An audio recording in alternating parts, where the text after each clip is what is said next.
નમસ્કાર. તો આજે છે પરિણામનો દિવસ. સ્થાનિક સ્વરાજની ચૂંટણીમાં ને સૌની નજર એ છે કે આમ આદમી પાર્ટી કેવું પરફોર્મન્સ આપી રહી છે અથવા તો કેટલી બેઠકો લાવશે.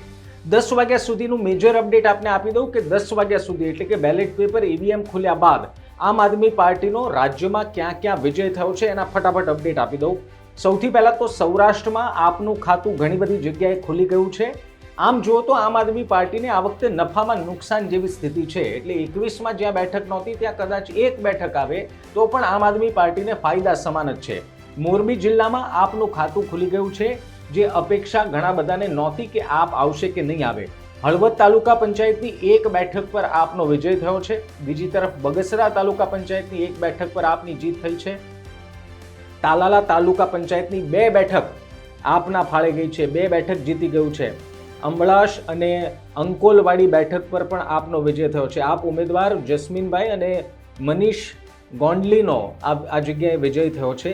તો 10 વાગ્યા સુધીમાં આમ આદમી પાર્ટીએ સૌરાષ્ટ્રમાં ઘણી બધી જગ્યાએ એન્ટ્રી કરી લીધી છે. આ તરફ જામનગરમાં પણ આમ આદમી પાર્ટીની એન્ટ્રી થઈ ચૂકી છે. રાજકોટમાં જે રાહુલ ભુવા છે એની અને ભાજપ વચ્ચે કાંટાની ટક્કર ચાલી રહી હતી. અને હવે સૌથી મોટા અપડેટ તમને આપી દઉં, એ છે સુરતના, જેની પર સૌથી વધારે નજર છે. ન માત્ર લોકોની પરંતુ આમ આદમી પાર્ટી પણ અપેક્ષા રાખી રહી છે કે સુરતમાં એમનું સારામાં સારું પ્રદર્શન આખા ગુજરાતમાંથી સુરતમાં થશે, કારણ કે 21માં એન્ટ્રી ત્યાંથી થઈ હતી.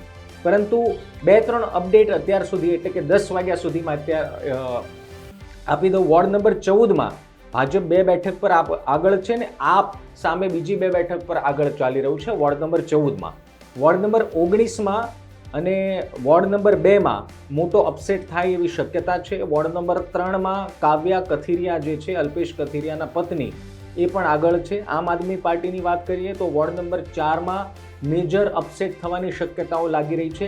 એક વસ્તુ સમજો કે ભારતીય જનતા પાર્ટી સુરત મહાનગરપાલિકામાં ભરપૂર મહેનત કરી છે, કારણ કે ભાજપ પણ જાણે છે કે ત્યાં આપ સ્ટ્રોંગ છે, ત્યાં કોંગ્રેસ ગાયબ છે.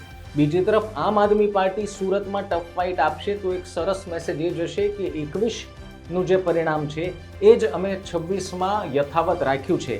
હજી ધીરે ધીરે રુઝાન આવી રહ્યા છે, ધીરે ધીરે ઈવીએમના આંકડાઓ ખુલી રહ્યા છે.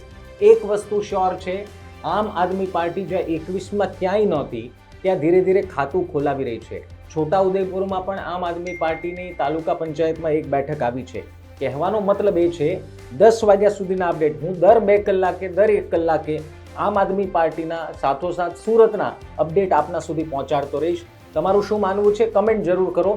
અને હજુ સુધી ચેનલ સબસ્ક્રાઇબ ન કરી હોય તો ગુજરાત તક તમારા સુધી સૌથી ઝડપી અપડેટ પહોંચાડી રહ્યું છે. તો ત્યાં સુધી કમેન્ટ કરી દો, વિડીયોને લાઇક અને શેર કરી દો. નમસ્કાર.